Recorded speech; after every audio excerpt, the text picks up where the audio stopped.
Hello, everyone, and welcome to today's show, Beautifully Bruised in the CPS Show. I am your host, Latrika Jones, and I'm so glad you tuned in with us today.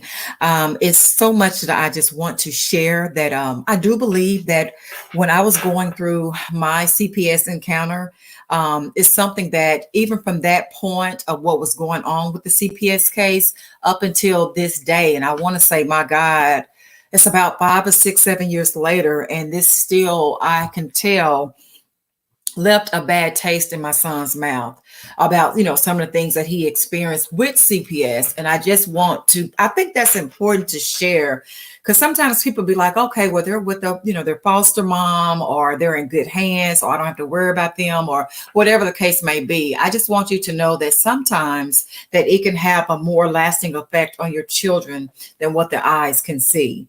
So before any further ado, before we get into the show, I just want to give thanks to my Lord and Savior, because without God, I am absolutely nothing, but with Him, I am everything. And I do know that He gives me the strength to get through everything, from being a mom to working in the ministry, to be able to do the show, and just to show up, to be present in the moment and whatever that may look like. So I just give Him the glory and all the honor, because I know, again, without Him, I'm absolutely nothing, but with Him, I'm everything. So with that being said, we are going to dive right into the show today. Our scheduled guest that was supposed to arrive was not able to make it, but again, we are going to still go forth, because we still have a lot to share with you, and I do believe it'll be helpful to you and bless you along your journey as well. And like I was mentioning earlier, I just noticed some of the things with my son that um, affected him with CPS, and not just a physical thing. It's also with, I noticed that, he told me, I noticed, like, sometimes where, he'll share with me something might occur and it has nothing to do with CPS, but he'll say, Mom, I hope CPS doesn't try to separate me or take me away from the family again, and it can just come out of nowhere. It could be somebody that's in the family that have asked him to come stay over, or if it's something that I have to do or go out of town, or someone that come about in our lives, that is the very first thing I notice he'll say. Why would they want to separate me from my family? Why would they want to, divide me from my family? And I will have to share with him, son, that just because this is occurring, that doesn't mean that CPS is going to take you away. So obviously, this is a effect of him being traumatized. This is triggering him. Even in his classes, sometimes I know his teachers share with me that if he has to go to a different room for testing, or they change the way, things that they were doing in class, or they might be just separating the kids in different rooms. Like, it seems to me that the teachers have to constantly reassure him that it's okay. This is only temporarily. We might be taking a benchmark test. I'm here in Texas, and we have most states and schools have SAT test and benchmark test, or whatever yours may be. That sometimes it may change up the setup during class. They might have to go to a different room for a test or whatever event or something they have taken place. But I noticed with my child, along with him dealing with, he's been tested as being artistic, and autism is so wide on the spectrum. It's so many different. Anybody that has a child that's artistic, or knows someone, or even like teachers, someone working in the educational system, or autism is on a spectrum. So it can vary in many different shades and colors. Some may be severe, some may not be as severe. So again, that's why it's a wide variety, and why it's, known to be, it's not just one particular way autism can look. It's many different looks of autism. So, but with that being said, already, with, dealing with a child that has been tested to be autistic, and please do not get me wrong, that does not mean just because your child is artistic that they are slow, they can't comprehend, or they're behind. If you want to know my honest truth, I think that they're smarter than the average person, because the way they process information is totally different. Some things I noticed my son, even in math, I noticed that certain things he can catch on quickly. It doesn't take long where for me, for example, I may have to study. But I noticed that when children are artistic, they not only process differently, but some way they can kind of be seen as, I heard them being as a genius, being eligible, for the gifted and talented. So please do not confine them just with that title, because they have so much more to offer than what meets the eye. And again, I noticed that they are able to do things that the normal person can't do.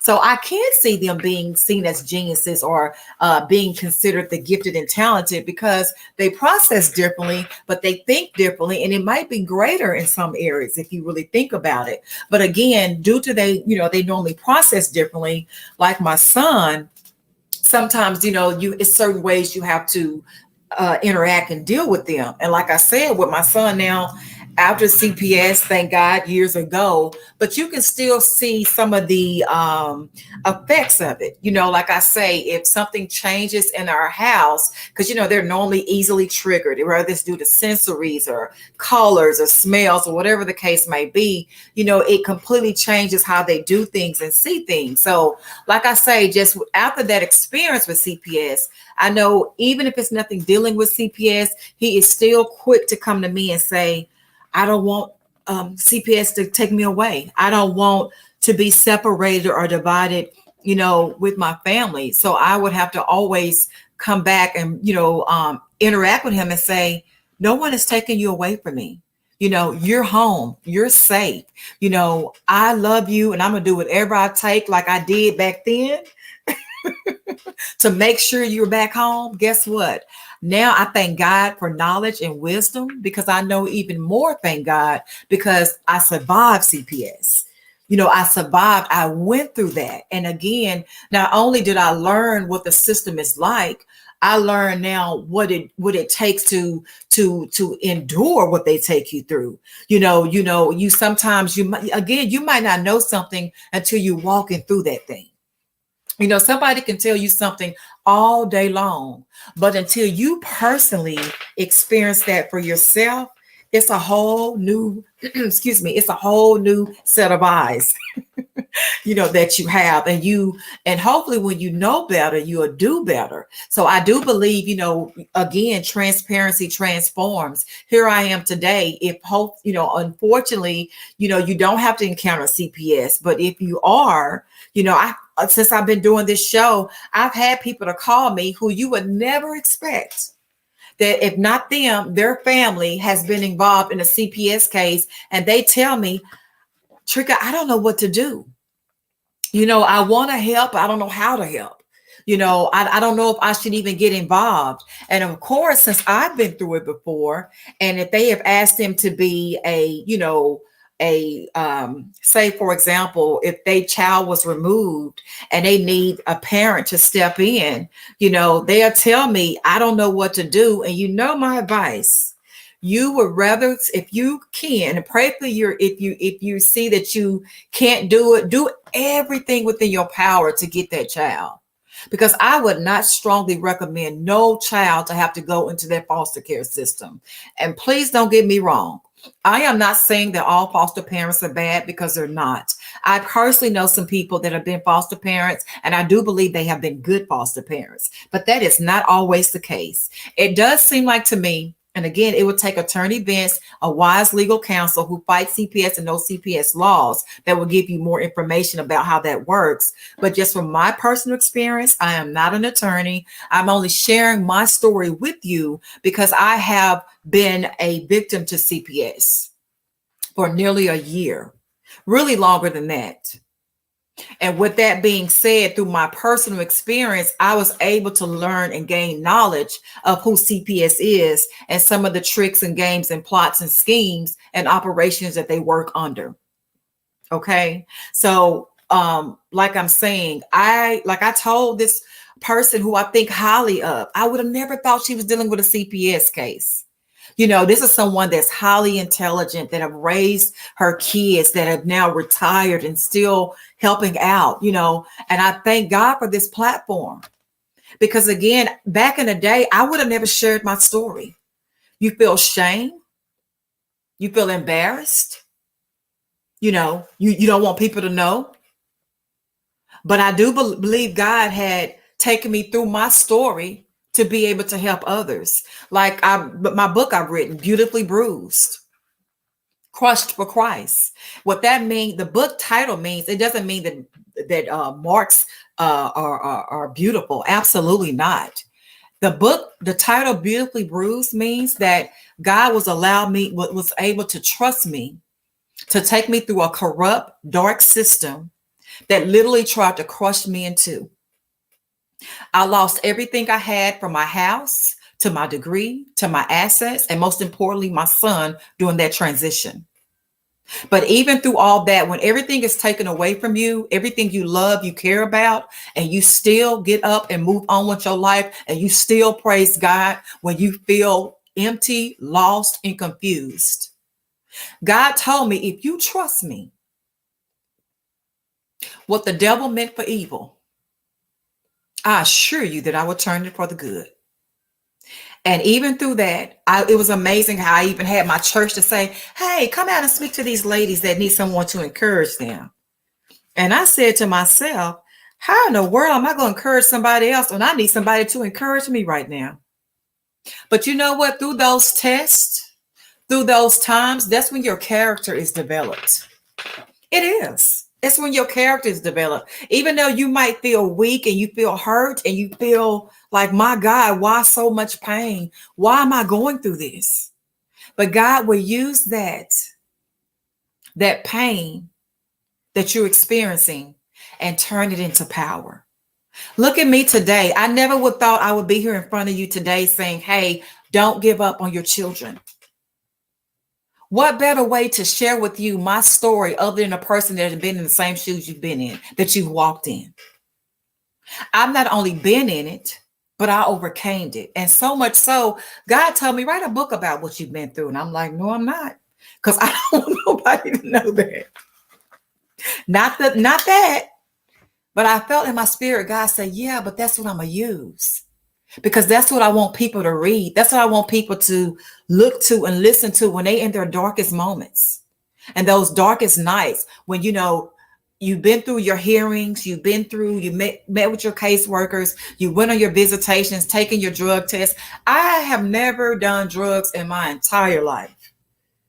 Okay. And I don't look down on people that do. I can't tell you what to do with your life. I can just tell you, for me, that wasn't my outlet. My outlet is prayer. My outlet is, self-care, doing things that I enjoy, whether if it's a movie or a Netflix or a nice, decent dessert or just relaxation, just peace and quietness. It just wasn't my outlet, but I dare not to look down on people that has done that because everybody's story is totally different. I've had counselors to tell me, from all that you've been through in your life, I cannot believe you have never done drugs or alcohol. And I don't know if that was a compliment or an insult. I'm still thinking about it. But I didn't. You know why? Because I just believe that God is faithful. I know God is faithful. He got me through my CPS case, y'all. I'm telling you, if he didn't give me the strength to endure all that stuff they take you through, but truth be told, I do believe they take you through it to try to break you down. Because most people cannot take that kind of pressure. Not knowing where your kids are, or even if you're 10 minutes late to your visit, you can't see your kids, or, it's a whole new world. I was thinking to myself this morning after I finished praying, I said, God, I don't see how this is legal. Everybody make mistakes. Everybody that's a human being. I know no one that's perfect but Jesus. So who gives people the right to say you can't have your kids anymore? And I'm not saying, and let me put in this disclaimer. Now, if you are abusing your kids or you are hurting your kids and your kids are definitely being harmed by you, I understand the reason why CPS will step in and say, hey, this is enough. We're going to intervene and we're going to do what's best for the children. I totally understand that. But if you are a mom or a dad or a grandparent or a caregiver and you might have made a mistake, in some kind of way. Why not implement the necessary resources and services to help these parents to be better versus uprooting and removing these children and placing them in a home of God knows who, God knows where, and knowing what's really being done to these children? Like my last guest shared, her child was being treated as if he was born as a boy, but they made him dress up and act like a little girl. And they didn't treat him how he should have been treated. And they never did anything about it when he was in the foster care home. CPS would not do anything. And since they treated their parents so badly, she was scared to speak up to say, hey, my kids are not being treated correctly, because she thought CPS was going to retaliate on her. And I can understand that. All CPS caseworkers are not good. How do I know? Because I had a bad caseworker. I did. If it wasn't for the grace of God, God sending the right people in my life, I call them rams in a bush, to say, hey, she is not treating you how you deserve to be treated. I remember getting random phone calls, almost threats telling me if I didn't do something, that it's almost like she was going to retaliate. And a person that's into this CPS case that don't know what all this entails, you do become frightful, because your biggest emphasis, like mine was getting your children out of this system. And you don't want to do nothing that's going to cause that to be delayed or denied. And a lot of caseworkers that's not operating out of integrity, they will also use that against you. They know you're probably scared. They know you don't know what to expect. So they play games. They even lie. I've seen all sides of the spectrum. And again, let me also give this disclaimer. All CPS caseworkers are not bad. There are some good CPS caseworkers. I've personally spoken to one that is a friend, and I asked her, and she came on the show and she shared herself.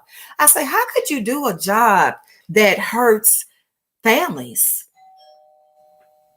that keep children away from or they take children away from their parents? And you know what she shared with me? Trika, there has to be a light in darkness. If everybody is bad, how could somebody ever be the good that's needed to help the families and kids that needs help the right way? And you know, until she said that, I used to think differently. But after she said that, I said, that's right. There has to be light and darkness. And we will begin to conversate more and more and share and exchange our differences. Or, you know, you don't always have to agree. You can agree to disagree. But the moral of the story is there are more people that's needed to help these children. These children can't help themselves. Since I've done this show, I've had people, like I said just now, that reach out to me and say, I don't know what to do. Like that grandmother, I told her, continue to be that advocate for that child. Thank God she took that child in. You know, and it hasn't been easy for her. But like I share with her, you have no idea how much, even if you don't see it right now, that child will grow up to be with their family versus with a foster family who they don't even know, who you don't even know if they're even treating that child good or not. Statistics normally show a child is much better off with their own family and friends versus being placed in foster care. The long-term effects from being placed in the foster care, sadly, the rest of their life will live out to show those negative effects. Normally, for example, and I'm going to share this story because this is something I also witnessed, a person that was molested in the foster care system. They grew up to have a family of their own, husband and wife, great job, benefits, children. And guess what? They never was fully healed from what they experienced by being raped in that foster care system. That because of that, all the things they gained as far as a marriage, a home, children, a great job with benefits, guess what? That one encounter And I won't say it was the only encounter, but since they never got healed from being a victim of CPS, they ended up repeating that same offense and end up dealing with child molestation that they all became um, a contributor to. So that's how serious this is. Don't think that this is only temporarily. If you don't take that child in, that can affect that child the rest of their lives. And not only would it affect that child, it's going to affect you as well, because you can have the remorse. What if I would have just took some time and brought that child into my house? Showed that child some attention to help that mother and that father or those grandparents. What if that was just think about it. So I just want to bring to the airways today that anybody you know that's dealing with CPS, you have no idea the weight that is on that child, on that parent and child. And if there's anything you can do, for heaven's sakes, I would definitely recommend you step in and become involved, because that child's future is in stake if you don't. It is too much harm that goes on when those children are not placed with their family. And again, statistics show a child or children are normally better off if they are able to stay with family or friends. Like I said, I had family that was willing to step in for my child. You know what? CPS didn't want them. They didn't. They didn't. So because of temporarily, my child had to be misplaced. And I've never shared this with anyone.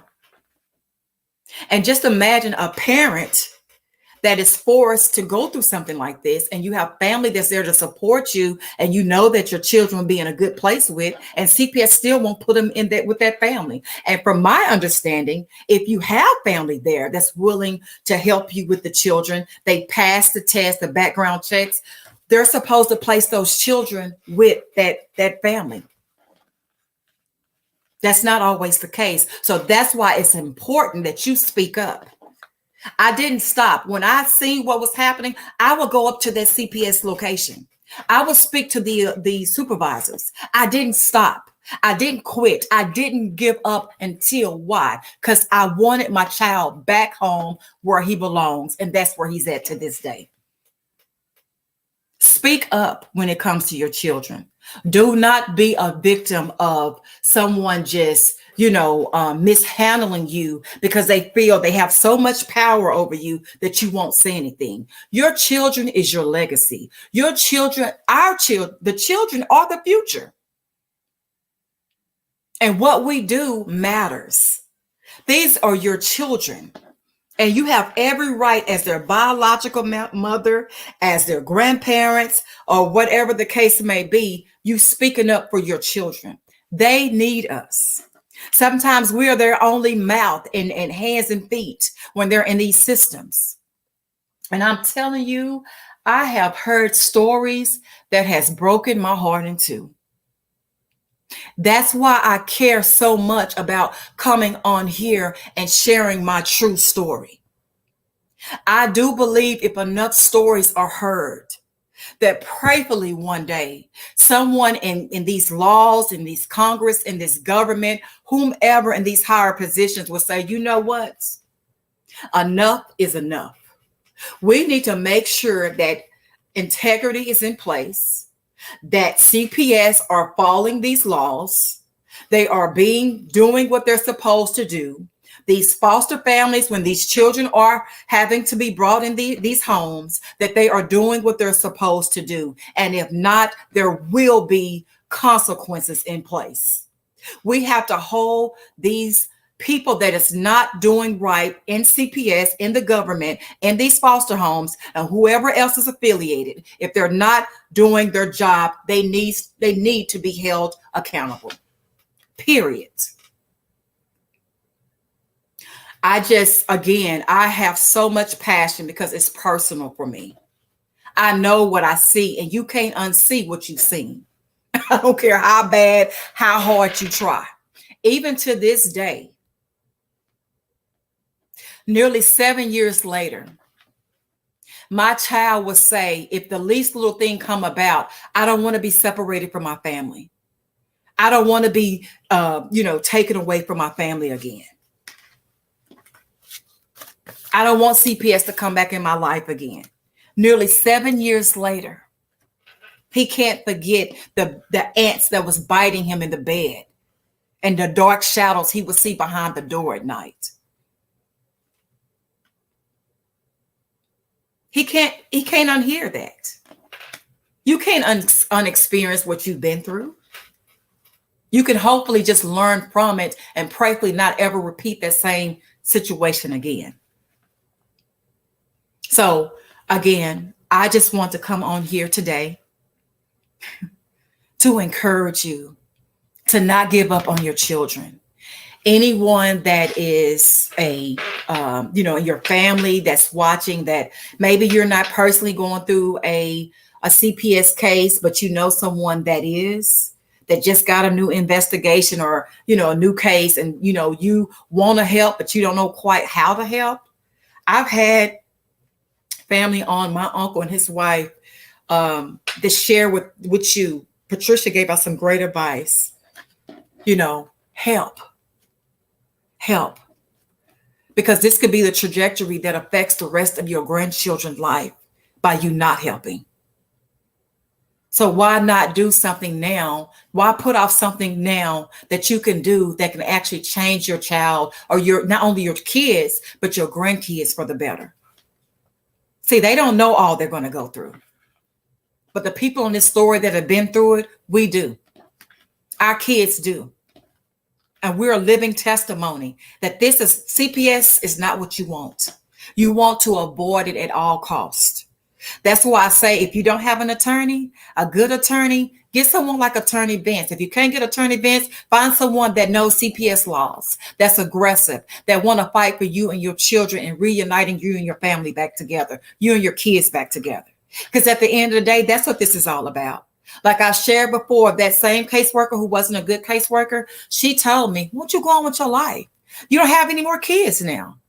Who in their right mind will be okay with going on with their life without knowing where their children are? Even if they slept last night, have they eaten? What real mom, what real father, what real parent would not care about their children like that, who loves their children?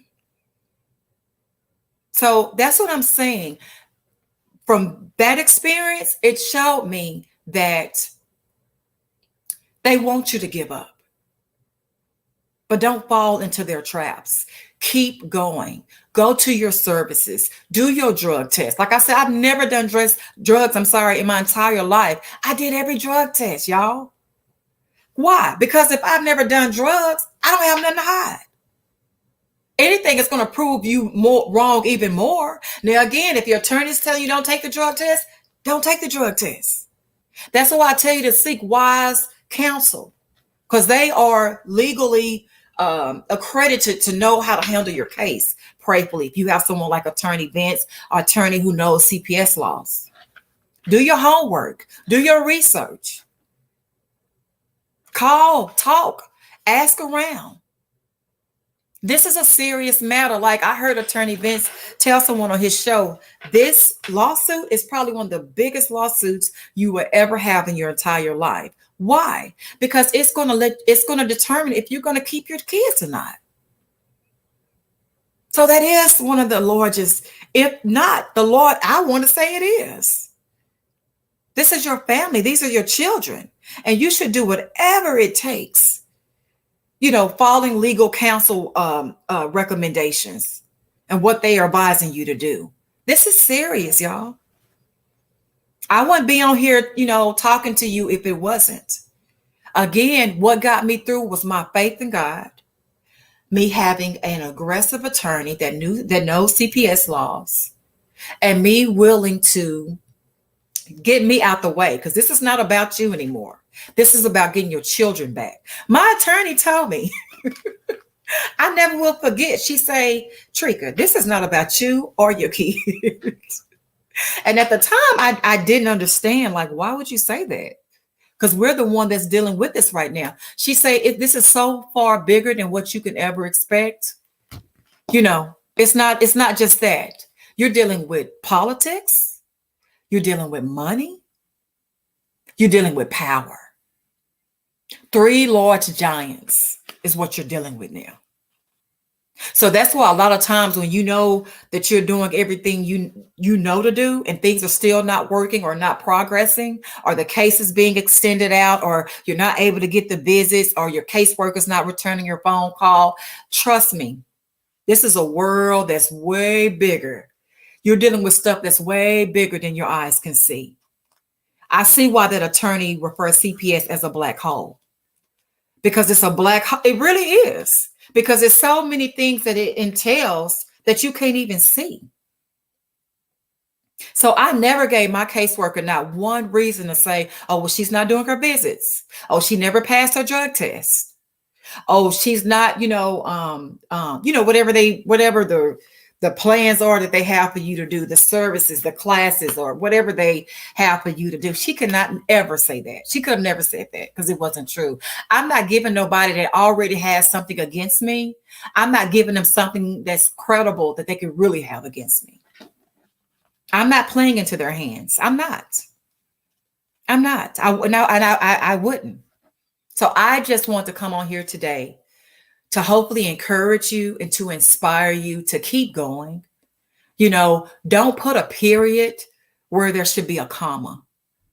Even though right now this might not be ideal what you're going through, and it's not. I'm not going to sit here and say, oh, it was easy. It was a piece of cake. Just go through it. I would be lying if I said that. It's going to take you to honestly have to push you out the way and say, you know what? The bigger picture is bringing my children back home and doing everything I can within my power to make sure that's done. Along with having legal wise counsel that knows CPS laws, and also just getting yourself together so they can come back home. And most importantly, with all that being said, building a relationship with God, go to him when you're disgusted or down or sad or depressed. Cry out to God because he hears you. He heard me. And I am a living witness. Every time I went through something that I didn't understand with CPS, I cried out to God for strength and for help. And when I assure you, that's exactly what he did, and why I was able to write a book about my story. Because I've always said, Jesus, Daddy, my story, this story will be for your glory. And guess what, y'all? That is exactly what it has been. So I'm going to end on that note. To keep God first, keep fighting for your children. Don't never give up. I don't care what they do or say. Just know they're there for CPS.